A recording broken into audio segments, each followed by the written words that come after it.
All right, well, welcome everybody. I'm Terry Lavin. I'm the director of the TRIO SSS program, and we have Alex in the back as one of our success coaches. She'll be helping us out today. So thank you for coming. I'm glad that you're here. It's nice to see so many of you here, and it's been nice that we've been able to chat a little bit and learn a little bit about each other and what programs we're interested in and things like that. So you signed up for how to become a better student, study habits, test anxiety, all those things. They're all very important. We go to school for kindergarten through 12th grade, and a lot of times no one really tells us how to study or teaches us how to study. They just kind of assume that we know how, or we kind of figure it out along the way, but sometimes we struggle. And so this workshop is really about helping you study smarter, not harder. Okay, because time becomes a real big factor in college, because a lot of times you're working or you have children and you don't have as much time to study as maybe you did in middle school or high school, things like that. So time management is huge, and learning how to study smarter just makes that easier. So you're not wasting a lot of time studying. You're studying smarter and quicker. Okay, so we're going to go over a lot of things. I do want you to raise your hand if you have questions. Feel free to share. That doesn't bother me at all. If you don't understand something or I'm talking too fast, let me know that as well. We have an hour and 15 minutes. I don't want to go over. I want to be respectful of your time as well. If you have a class or something where you need to leave, I totally understand. So that's fine too. All right. So we're going to start off with a little bit of an icebreaker. And if you open up your books, there should be a form in the front that looks like this, okay? And maybe you've seen this before, but sometimes it's kind of fun. It says, don't read the words, say the colors that they are written in, say them out loud and as quickly as you can. So do I have a volunteer? All right, Lisa, go ahead. Say the colors that they are written in. Yellow, purple, blue, green, red, purple, green, red, blue, yellow.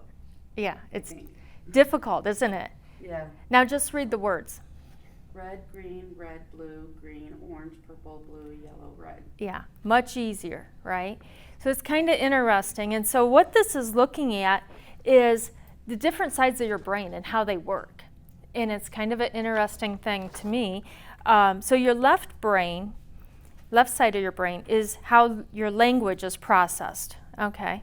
And the right side is color recognition, okay? And so that's what you're fighting with. Your right side of your brain is actually fighting with your left side of your brain, trying to figure this out. And that's why it's harder to read just the colors and not the words. So it's just kind of interesting. And down at the bottom it says, we are so accustomed to reading words and paying attention only to the meaning that when we try to focus on something different, like the color, it is hard for our brain to do both at the same time. So it's just kind of interesting to think about. Okay. The next page is a quiz. Okay.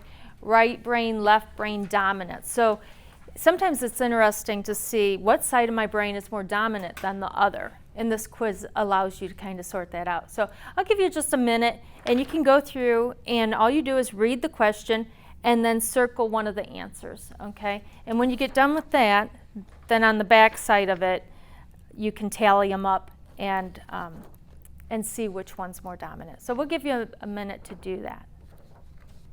So on the back, you kind of look at, you kind of have to flip back and forth. So you look at like number one, which one, and then circle which one you answered, either names or faces, and then you kind of go back and forth.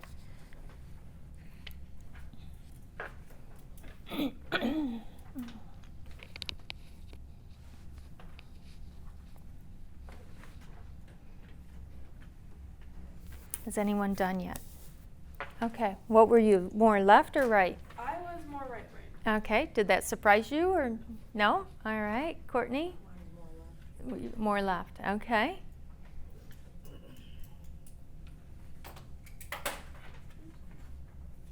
I was half and half. You're half and half, okay.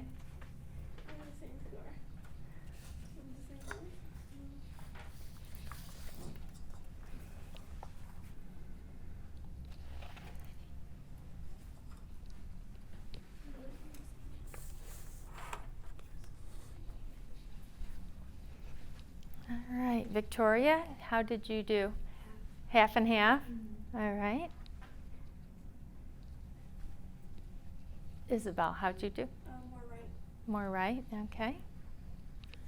And Jade, how'd you do? Half and half. So that's interesting. 3 of you are half and half, and then I think right and left. So, all right, just something kind of fun to do. So, all right, let's dive into this. So, we are going to talk about learning styles, SQ3R, which if you've never heard of that, that's okay. We'll explain that. Effective note-taking, examinations, time and stress management, attendance, setting goals. We're going to cover all of that all in an hour, which really almost all of them could be a workshop on their own. So we're just going to kind of skim the surface basically on some of these, but you'll have a lot of material that you can take with you and kind of dive into it a little bit more, okay? All right, the books that are in front of you are yours to keep, okay? If you open up to the first page, you'll see that it is broken down into 4 sections: academic success, career planning, financial and economic literacy, and personal growth. And in TRIO, we will offer workshops for all of those different things. So if you're in TRIO or are going to join TRIO, hang on to this booklet, and when you sign up for those workshops, we need you to bring these back, okay? But they are yours to keep. You can write all over them, use them however you would like, okay? I put my name right on it, Terry's copy, because I'm afraid I'll give it to somebody else, okay? So, all right. So, setting goals, okay? So, this is really important as far as you hear a lot about setting goals, right? And we all think about it. Sometimes they're kind of swirling around in our head. But do we ever take the time to write them down? Do we really think about them? Okay. What we have a tendency to do is just make it a very broad goal.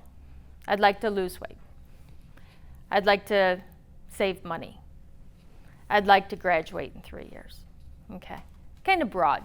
Okay. And so a lot of times when you go to workshops that talk about setting goals, they'll talk about SMART goals. Set SMART goals, which stands for being very specific, measurable. The A is achievable. R, sometimes it stands for realistic. Sometimes people use another name for that. And T is timely, I think. Okay. So you want to set very specific goals. You want to think about what your focus is. Why do you want it? What's the motivation? If you don't know why you want to go back to school or why you want a specific job, you really need to think about that, because you need to be passionate about something. Okay? When it gets tough, it'd be really a little more easy to say, maybe I don't want to do this if you're not passionate about it. I was just in a workshop last week, and probably half hour of the time we spent talking about what is our why. And it was really interesting to really think about it. Why am I here? Why am I working in education? And it was really interesting to hear what other people said about what their why is. And it gave us a chance to really get to know each other a little bit deeper than just seeing a coworker in the hallways every day. Okay, so think about it. What is your why? Why are you picking engineering? Why are you picking human resources? Why are you picking nursing or graphic design? Are you passionate about it? Okay. How will you achieve it? What direction do you have? Okay. Are you thinking an associate's degree and you're done? Are you thinking transferring to a 4-year? How are you going to do it? Part-time, full-time, online, face-to-face classes? Really think about how you're going to do it. Think about what type of learner you are. What do you need to accomplish it? Resources. TRIO being one of them.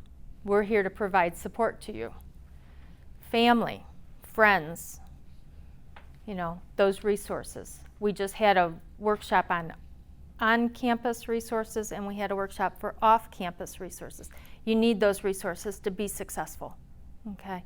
Don't try to do it alone.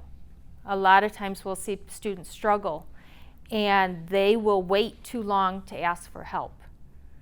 And they'll get towards the end of their 8 weeks or 16 weeks, and they'll go, I need a tutor. And a lot of times we'll say, you may have waited too long.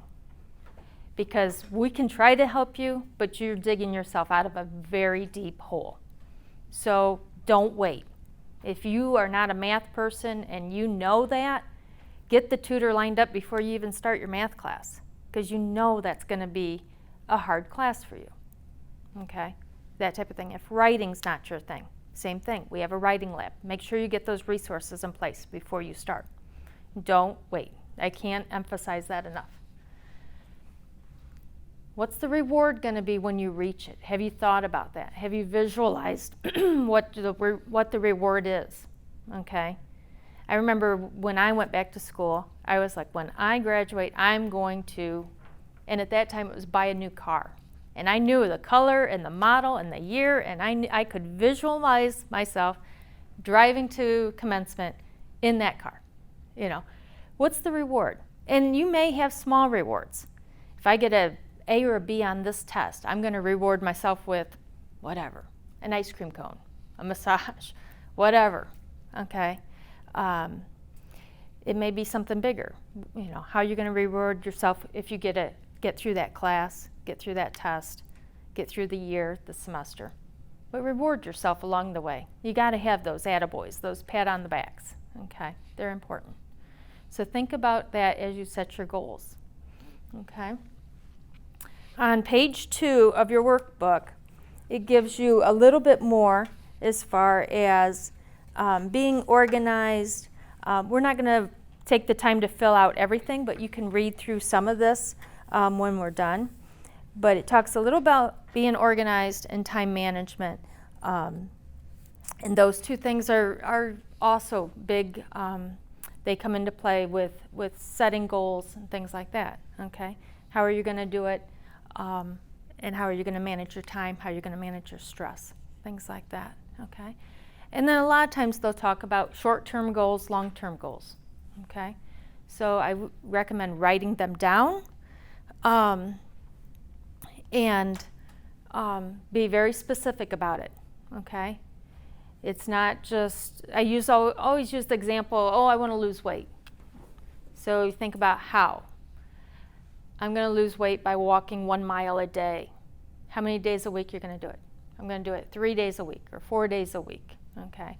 I'm going to increase to 2 miles a day after 3 weeks. Have a plan, think about it, versus, I'm just going to lose weight. Well, how are you going to do it? Same with saving money. I'm going to save $5 a week.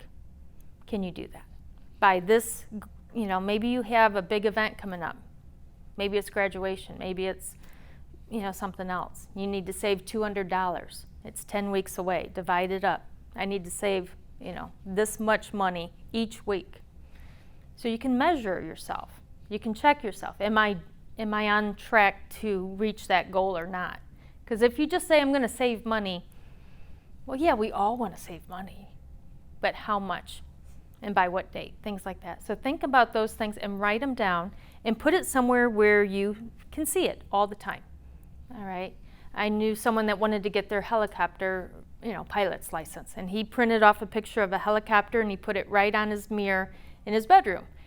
And every day he got up and he saw that. Okay? So another person who was an outside salesperson, and he had a number he wanted to hit. And he wrote that number down and he put it right on the dash of his car. And every time he made a sales call, he knew what he was doing. He was trying to reach that goal, that number. Okay? So that visual, you'll see people sometimes put something on the refrigerator to prevent them from opening the fridge and eating too much. Think about things like that. What motivates you? What will help you stay on track? What will help you reach that goal? Okay? All right. So we'll touch on time management a little bit, some strategies on using time. And as I mentioned, page 3 in your workbook talks a little bit about time management. Develop blocks of time to study, okay? And if you use, I use Google Calendar, and I'll actually block off time. Like last Thursday, I blocked off time, prepare for this workshop, okay?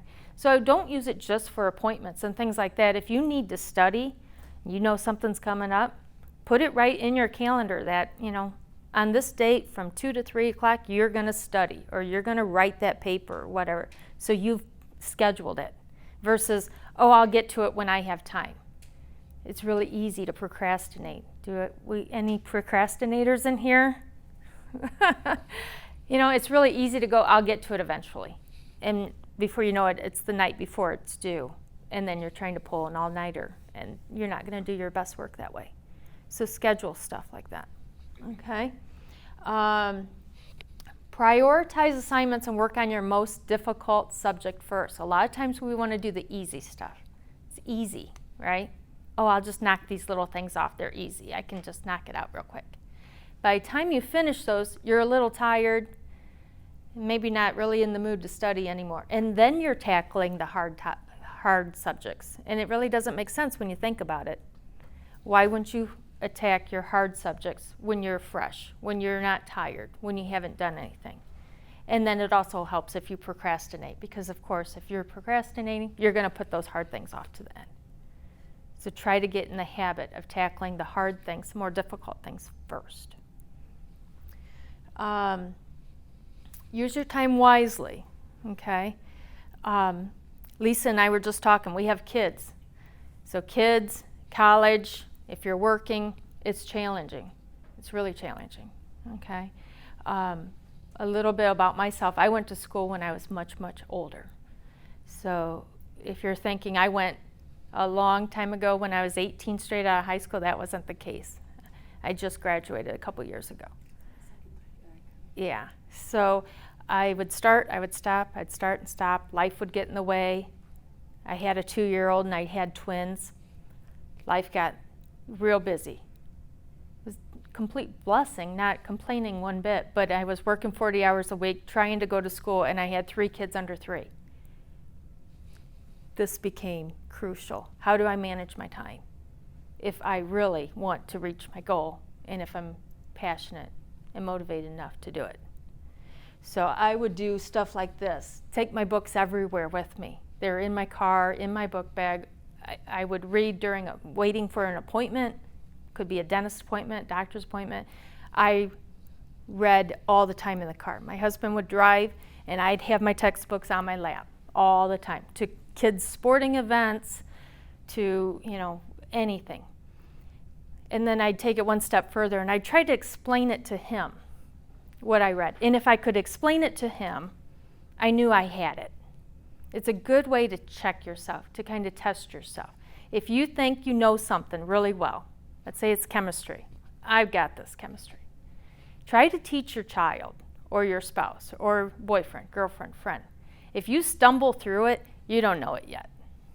And it was a good way for me. Like, I'd explain it to him, and I was like, I don't know it well enough if I can't explain it to you.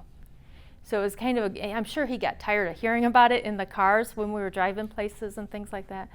But it helped me. And it was just a way that I kind of figured out. But yeah, I started school when I was 21. I took 2 classes out here, got C's in both classes, wasn't real impressive, stopped. I was working. And then at 27, I went back to school to University of Toledo, and it took me a very long time to get my bachelor's degree. 9 years to get my bachelor's degree because of life, just busy. I was working, 40 hours a week with kids and things like that, and it was 1 or 2 classes a semester.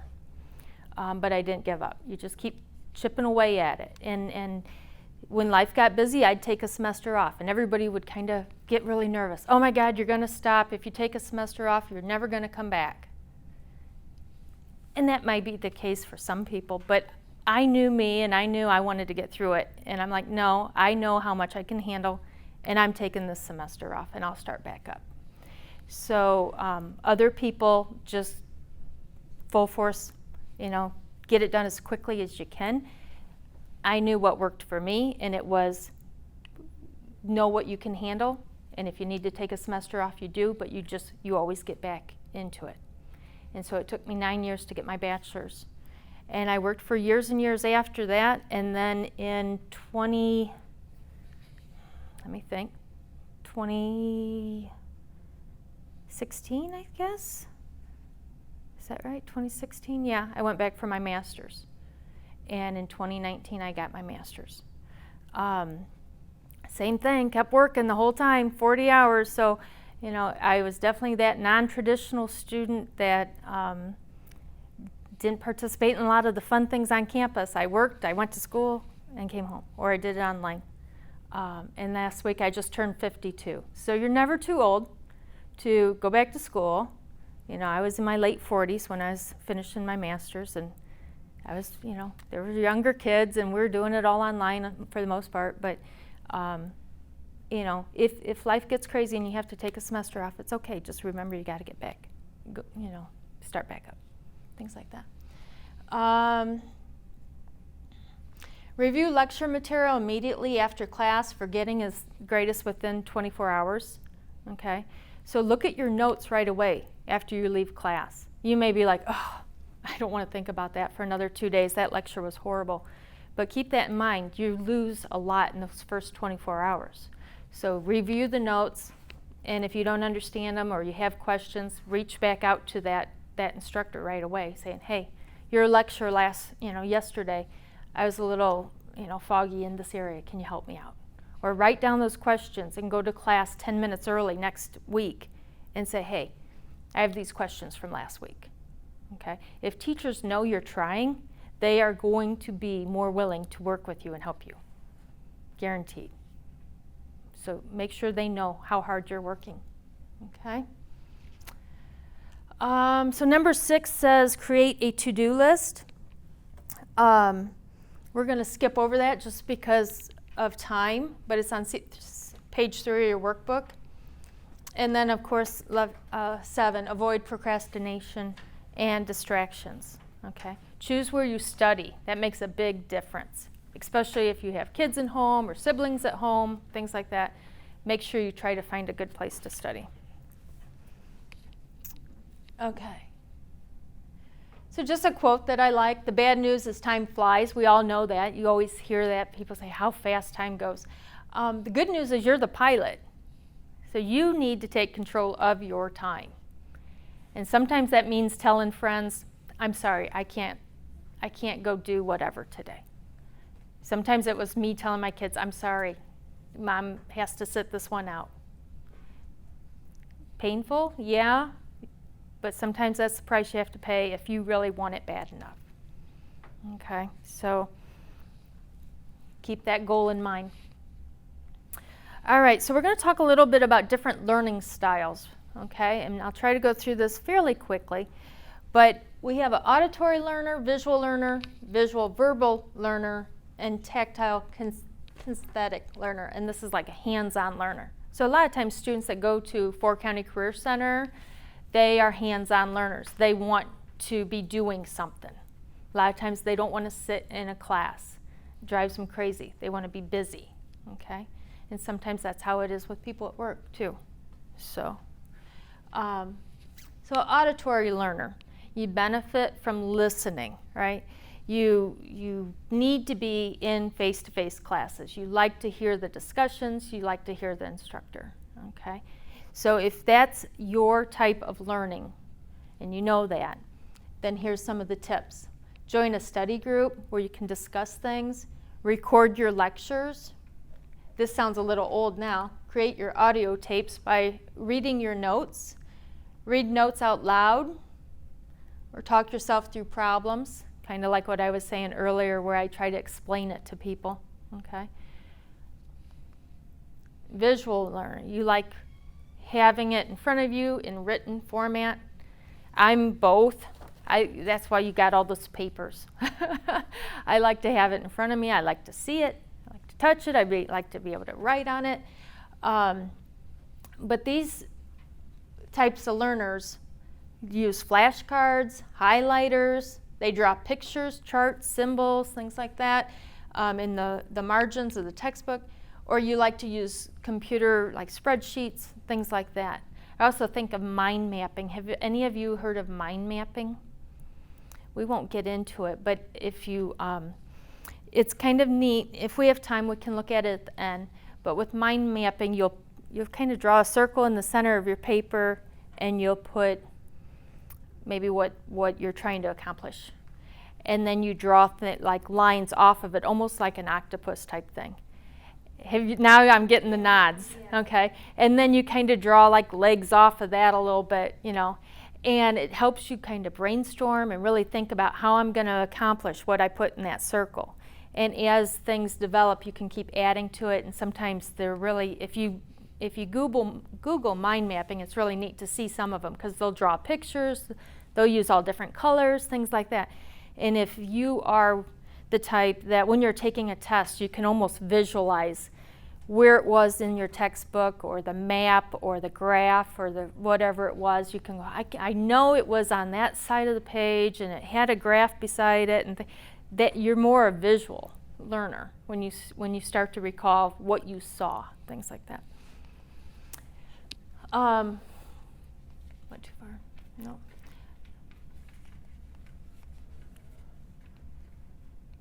Okay. So, and then sometimes you're both. And then the hands-on learner, so class sometimes is a struggle for these individuals. They are squirming in their seat. They can't wait to get out of the classroom. They just hate being in one spot for too long. So you almost have to force yourself to be in that situation. Can you guys relate? So what you got to do is kind of almost force yourself to sit in the front of the class because you have to pay attention. And I would do that. I'm not a math person, so I remember taking some of my math classes, and what I would do is I'd come and I'd sit right there. And I hated it. But I knew I had to pay attention. I had to listen to that instructor. So on those hard classes, don't sit where you feel comfortable, which is the back row. Sit in the front. Okay? If you start dozing off, the instructor's gonna, get you back to paying attention. You have to pay attention. They're right there. Okay? Sometimes when you're studying, walk back and forth. Move around a little bit. Take frequent breaks. I'll study for 15 minutes, and I'm going to go up, maybe get a glass of water and come back. I'll study for another 15 minutes, and maybe I'll walk outside, get some fresh air, that type of thing. Again, use highlighters. Try to spend time in the labs, where you can actually look at models, look at things, talk to people, things like that. That would help. Again, you can use the computer, make a model to practice. I know in the nursing department they have a model of how a baby develops. And they even have a model of twins in that. And I always like to look at that. That looks really neat to me. But those types of things where you actually have a model where you can actually see it, touch it, feel it, do whatever you want with it, that will help hands-on learners. Okay? And if you're both, you're going to prefer instructors that have visual aids, handouts, things like that. Courtney and I were just talking earlier before we got started about a professor that put everything on PowerPoint, went really fast, and they had to print out the notes later, and it was just hard to keep up with them. So sometimes that happens. Don't be afraid to raise your hand and ask the instructor if they can repeat something or slow down. And I know that's intimidating sometimes, especially if you're new. But let them know, hey, I'm trying to understand what you're saying here, but you're going a little too fast, or can you repeat it? Okay, we have good faculty here. They will want to work with you. They want you to learn this information, so don't be afraid to ask them. Okay? Any questions on the different types of learners? What do you think you are after we went through that? Have you thought about it before? Yeah. No, I'm a visual learner. Okay. So some of those tips make sense to you. Those are things you've used probably over the years? Mm-hmm. Okay. Jade, do you have? I think like a visual, and hands-on kind of. Okay. Something always in front of me or visual. Okay, very good.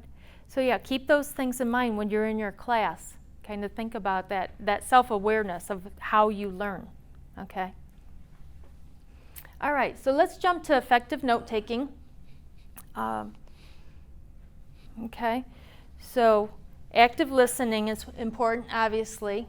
You need to listen carefully to comprehend the information, okay? Sometimes it's easy to kind of drift off a little bit, but make sure you're listening. Uh-oh. I lost my thing. I think the next thing said listen for main points. I know that's one of them. And the other thing, if the instructor says, this is important, write this down, or this will be on the test, you better write it down. And if you're not listening carefully, you're going to miss that. Okay? But a lot of times instructors will say, hey, this is important, make sure you have this. The next point was remove distractions. So what's our biggest distraction? Actually, where is my distraction? My cell phone was sitting on my... Did it disappear? It's not there. That's a little unnerving. Our cell phones, they're a huge distraction. Kids can be a distraction. Husbands can be a distraction. Spouses, friends. Like I mentioned earlier, sometimes you have to say, I'm sorry, I would love to go do this, but I just can't. Okay? Or take the cell phone and put it in a new, completely different room. Turn it off so you don't hear it beeping like, oh, I just got another text. Oh, someone just posted something on social media. Turn it off, put it in another room. If I'm at work, sometimes I put it in my desk. Just remove the whole temptation and put it somewhere else. Okay? Let's see if there's anything else.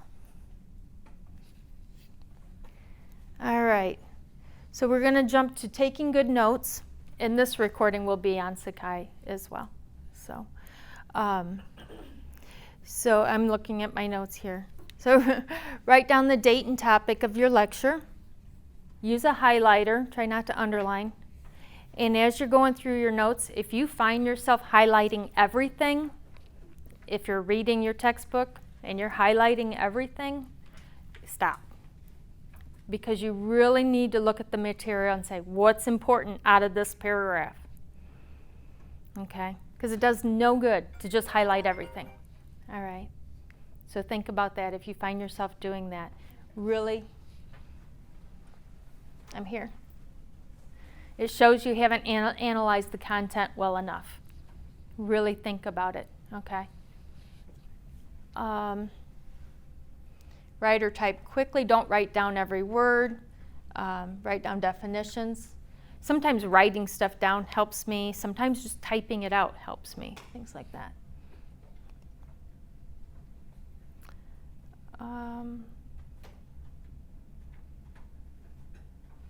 Don't copy outline or PowerPoint notes word for word. This causes you to stop listening. So try to get a copy of the PowerPoint before class if possible. And then you have it. Okay? Or ask them, am I going to get a copy of these notes so I don't have to write everything down? Remember before I said you lose stuff in the first 24 hours, right? So after the class review, rewrite or type your notes as soon as possible.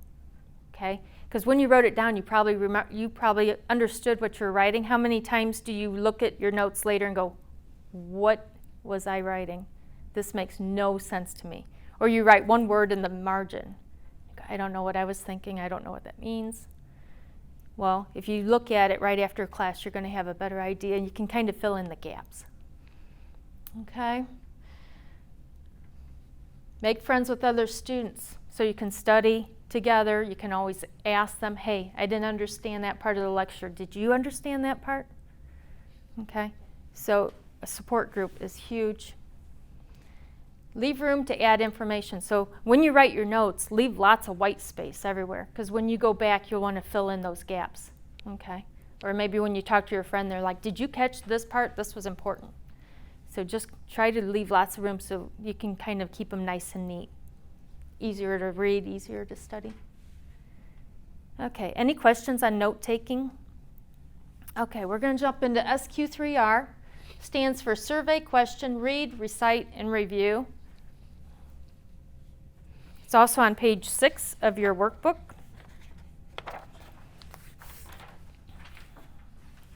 It just goes a little more in depth.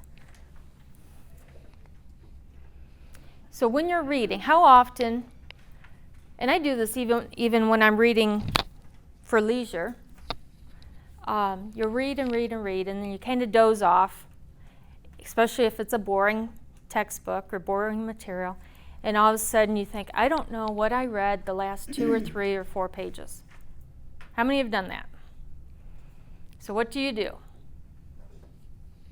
What do? You read it again. And what did I say in the beginning of the workshop?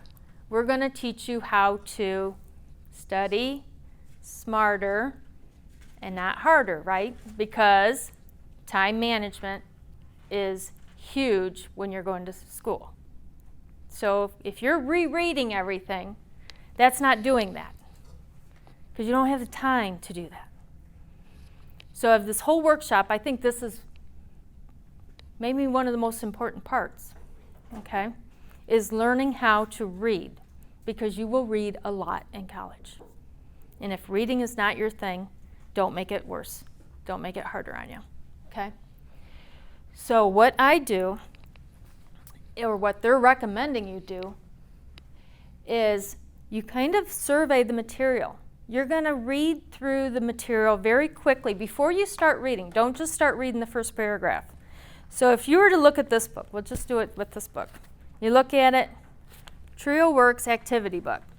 Okay, it's a book for Trio students and it's a bunch of activities, okay? And as you go through, you can flip through, and what do? You look at the headings. You look at the things in color. You look at the bold print. And very quickly you can go, oh, we're going to learn how to write papers, how to learn. We're going to learn career services. We're going to talk about money. We're going to talk about setting goals. All right, so you're kind of laying the foundation of what you're going to learn. You already have some idea of what this whole book is, and it took 10 seconds. Okay? Do that. Kind of review it. Look at the charts. Look at the graphs. Look at the bold headings. Okay? Look at the questions at the end of the chapter before you read anything. Look at summaries, things like that. So you get in your mind exactly a good idea of what you're going to read. Kind of helps prepare your mind to kind of start soaking up this stuff. Okay?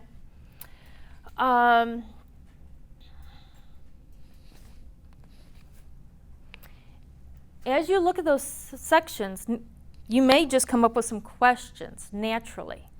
Okay? If you do, write those down. Okay? And then as you start reading, you'll think about answering those questions. Read each section with those questions in mind, look for the answers, or maybe make up some new questions. This is where it gets important. After each section, stop, recall your questions, and see if you can answer them from memory. If you cannot answer the questions, look in that material for them. This is key. Do not go on to the next section until you are comfortable with all the questions that you have in your mind or that you wrote down. Because if you don't understand the first paragraph, you're really probably not going to understand the second one or following that. So really stop yourself after each paragraph or each section and ask yourself, do I understand this? Okay? If you don't, that's where you catch yourself and you reread just that section. 2, 3 paragraphs, not 3, 4, 5 pages or the whole chapter. Okay? So read small sections, make sure you understand it, check yourself, and move on. Okay? And if you're writing down questions and you're filling in those questions, things like that, what a great way to study when you're done. So you're really studying as you're reading. It's not, okay, read 20 pages, then study. Okay? So when you get through reading, you should have a pretty good grasp of that information and be ready for that test or very close to being ready for that test. Not, how fast can I read this? And then I'm going to try to study it. Does that make sense? I found that to be really helpful to me, especially since a lot of times I would read and then I'd be like, I don't know what I read the last page or 2 pages. So read small sections at a time and make sure you have it.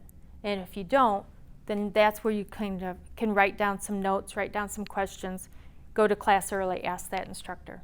When I was reading, I came up with these questions. Can you help me out? Because I don't want to go too far, especially with a subject like math that builds on it, or nursing or engineering. If you don't get the basics, you're not going to get the following classes. You're going to struggle. So you want that foundation to be really strong and solid. Okay?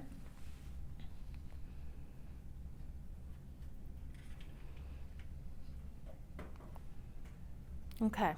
Does that make sense? To help with reading comprehension? Okay, we're going to move on to examinations. Who do you need to take off? Okay. So a lot of times people hate taking tests. I don't know if I've ever heard anyone say they love them. I just had to take exams today. Had to take your final exams for your 8-week class? For my biology. Okay, all right. How'd it go? It was awful. Are you glad it's done? Yeah. Most people do not enjoy taking tests. And so let's talk a little bit about that. Think about what the kind of test it's going to be. Hopefully you know. Is it multiple choice, true, false, essay? Is there a time requirement? Is it open book test? Don't fool yourself thinking, oh, it's going to be easy because it's open book. It never is. Especially if they put a time limit on it. It's open book, but you have a half hour to answer 50 questions. How much time are you going to have to dig around in your book? You're not.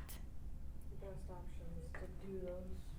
If they give you a study guide, do that study guide. Like, it will help you. Yeah. So I remember falling into that, going, oh, it's open book, I can look it up. And then I realized it was timed. I'm like, I don't have the time to look up these answers, and I don't know them. So know what you're getting yourself into before that test, before you walk in that day. All right. Are there any study sessions prior to the test? If not, ask someone in your class. There's lots of study rooms throughout campus. You can just go into one of the study rooms and study, even if it's 15, 20 minutes. Whatever time you have, that's going to be helpful to you. Okay? So gather the essential information by asking lots of questions. Don't be afraid to talk to your faculty. We say that all the time. They're here to help you. Okay? So when you're ready to study, assemble all your notes, your flashcards, your textbook, things like that. Make sure you have everything in one place so you're not constantly getting up to go, oh, it's in my book bag and my book bag's in the kitchen. And then what happens? You get in the kitchen, you go to the fridge, you fix something, well then you gotta walk by the living room, you catch what's on TV, and before you know it, you've wasted a lot of time. Gather everything, find a nice space that's free of distractions so you can really focus on your studying. Okay? And then this is a good thing to kind of ask as you're going through your notes. What's the probability of this information being on the test? So if you go back to your notes and the instructor said, you got to know this. Make sure you know it. It's going to be on the test. 100% certain it's on the test. You better know it. But as you're looking through your notes, you're like, I'm not sure if this would be on there. Well, maybe it's a 50% probability. Make sure you take, if you only have a limited amount of time, which a lot of times you only have a limited amount of time to study, make sure you're studying this stuff first. Okay? So really almost prioritize the information as far as, I know I need to know some of this stuff because the teacher said it would be on the test. Some of this other stuff, it's maybe not as likely. I'll spend less time on that. Okay? It makes sense. Just sometimes we don't think about it that way. So maybe you prioritize things and you highlight things as far as, thank you for coming, okay? You highlight and you go, everything in yellow I have to know. And everything in pink is kind of, I think I need to know. And if I have time, then I'll look at everything else. Make sense? And then you can create your own exam. Sometimes that's helpful, especially for learners that like to have, paper or something written in front of them. So here's a website, easytestmaker.com, and I just checked it out today. It's still current. Sometimes websites go away. But that might be a website to check out, and you can put, your questions in there, and just, make your own test. But a good question to kind of ask, if I was the teacher or the instructor, what would I put on the test? And if you start to think that way, maybe that will also help you create your own test, or just to help you know what to study. What would they want you to know? Okay? All right. And I can get you all these notes also of the PowerPoint if you want them as well. Okay. Always read the directions and answer the questions appropriately. Okay. There's a thing that I used to do. I didn't do it to any of you, but there was a bunch of instructions at the top, and then there was all these things that said, at first it says, make an X on your paper. The next thing it would say, turn your paper over. Next thing, say, stand up.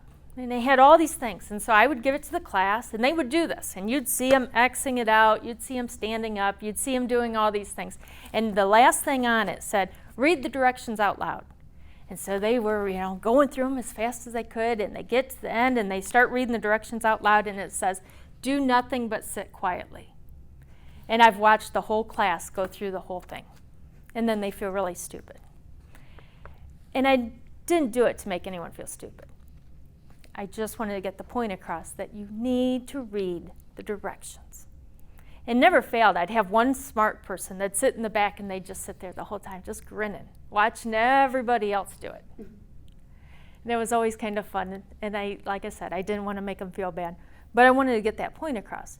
Read the directions. Make sure you understand what you're supposed to be doing. Answer the easy questions first. Okay? If you know you're going to get them right, answer them first. And then if you start to run out of time, that's when you kind of focus on some of those other ones that you might have a 50-50 shot of getting it. So if you don't know it, skip it. And make sure you go through and answer the ones you know you're going to get correct first. Okay? And learn to spot keywords. And there's a lot of things on the internet about stuff like this. But the example I show is if a statement contains two clauses and one of them is false, the whole thing is false. Don't get caught up with, well, this part's true, but this part's false, so the whole thing is false. So there's a lot of things like that as far as like keywords and like multiple choice questions and true false questions and things like that. So really watch those words. A lot of times it's words like always or never, things like that. If they put that in, you gotta kind of watch. Okay. And a lot of times with multiple choice, four answers, two of them you can just scratch off, and then there's those two that are super close, right? You're like, it could be either one. It depends on the situation. And sometimes what you would do in real life is completely different than the textbook. And I hear that with social work classes. Girls that, individuals that I worked with in social work, they're like, in the field I would do this, but I know the textbook says this. And you have to kind of struggle with how do you answer some of those questions. So those are good conversations to have with your instructor. All right, just some more tips. Matching, always scan the entire list first, because how many times do you do matching and then you realize as you get to the bottom, oh, this is a better fit for this one way up here, and you're erasing, things like that. So always read all the words first so you have an idea of what they are. Fill in the blank questions. If you really are not sure about it, try to at least write something. Show the instructor that you're at least trying. Tell them at least what you know, okay? And maybe they'll be kind and give you partial credit, things like that. So don't leave it blank. And then essay questions, what I usually try to do is just in a scrap piece of paper, something, kind of write down how do I want to explain? Write down what I know and kind of think about how you want to form your paragraph before you start writing. And it'll flow a lot better, and they will be able to understand what you're trying to say a lot better than if you just start writing. So it's almost like make a mini outline, so to speak, and really think about how do I want to answer that, and then start writing your sentences. Okay?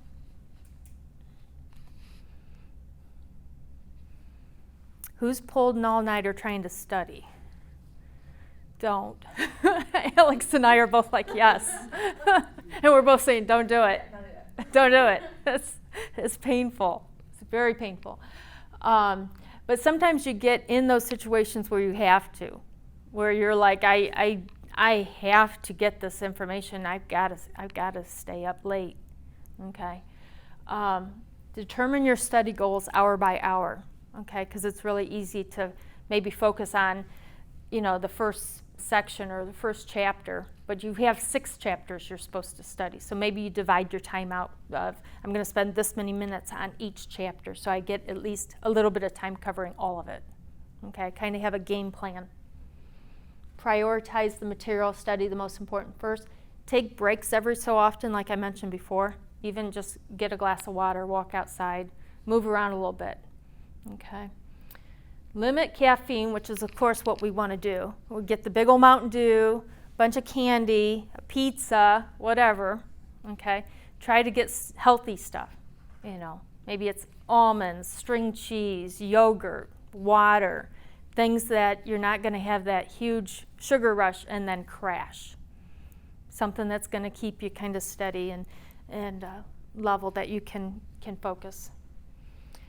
Find a space that works that's not too comfortable. I used to make the mistake of studying in bed. Prop up all the pillows, nice warm blankets, and I'd be reading. And I'd wake up at 4 a.m. with my book in my hands. It was horrible. I was like, why are you doing this? Why are you doing this? So I learned. I'd put myself in the brightest room in the house on a hard wooden chair with all my books and everything gathered around me, far away from everybody, and usually in the coldest room of the house. And I was there, I knew I was there to study. The bedroom's to sleep. The cold, hard chair, study. Okay? Force yourself to be in a room where you will stay awake and you won't get too comfy. Because it's really easy, I'll just hit the couch with my favorite blanket and pillow. It's not gonna work. Okay. Make sure you're at least a little comfortable, so you're not like, focusing on, oh my God, I'm so cold. That's true. Got to find the happy medium. All right. So in your book, there is a handout talking about test anxiety. And it's also on page 8 of your workbook. We're going to continue on, but I wanted to at least point it out to you that if you feel test anxiety is a problem for you, that you really there's a difference between just being nervous and having test anxiety, okay? And so read through this packet. There is a, don't you love it? We give a test to figure out if you have test anxiety. Yeah. At least it's not graded. So you can, answer those questions and look through it and say, kind of determine, do you really have test anxiety? And then think about really looking at it as, what can you do to help that? Because it definitely can really be detrimental to you if you do. So look at ways to fix that. And if you Google test anxiety, there's millions of things that you can read about it as well. Or talk to somebody, talk to your tutor about it, talk to your success coach about it, things like that. Yeah, if you want to spend more time on that topic one-on-one, just let us know. We'll work something in. Like Terry said, there's plenty of resources out there to help. A little bit of they say a little bit of anxiety does help you in your task because you stay focused a little bit more, but too much is going to be detrimental. So if you want to spend more time, just let us know. Mhm. And as I mentioned, the workbook goes over a lot of these things. Take the time to look through them and maybe do some of those activities, you know, in some of these areas where maybe you want a little more information, things like that. Okay? So I want to talk about attendance. In this, you know, definitely, I'm thinking about this as far as school, but I also think about this in the workplace. And so often we hear from employers that we just can't get the employees to show up, especially now with everybody hiring. There's job openings everywhere. Employers are hiring like crazy, but they can't even find enough people to apply for jobs. So if you need a job, there's a million jobs out there. But you got to show up. And school is the same way. You have to show up. You have to be there. You're going to miss out on stuff. You're going to fall behind. Okay? And when you do show up, you got to be present. Not just there physically. You have to be there mentally. You have to be paying attention, participating, listening, you know, raising your hand, being present. It's really easy to not show up, but if you do, it's really easy to just be there physically and not pay attention. You know, you'll see students there on their phones, reading something else. Well, why'd you bother even coming to class? Okay. So, another quote I like: attendance is the single easiest thing you can do to succeed, and lack of attendance is the single easiest thing you can do to fail. You gotta show up. It's just that simple. You gotta come to class. Okay. So 80% of being a successful student is showing up. 20% is hard work, persistence, and striving for excellence. Okay. So make sure you're there. Another quote I like: the difference between a successful person and others is not a lack of strength, not a lack of knowledge, but rather in a lack of will. And that goes back to what I kind of said in the beginning. How bad do you want it? Are you passionate about it? Do you understand your why? Why are you here? Okay. If you can answer those things, then you'll be okay, you know, because you'll overcome those barriers. And there will be barriers. There will be bumps in the road that really challenge you. Do I want to stay in school? Do I want to just stop? Okay. Those success coaches are there to say, no, we're going to get you through. One way or another, we're going to figure this out. Okay. With these resources, with this support, whatever it is that you need. Okay. But you got to want it. How bad do you want it? I used to work with people that looked for jobs. And I'd ask them, how bad do you want it? And they'd look at me like, you know, what a silly question. I'm like, I need to know if you're going to put in the time and effort. Because I'll help you. I'll go the extra mile. But you need to do it with me too.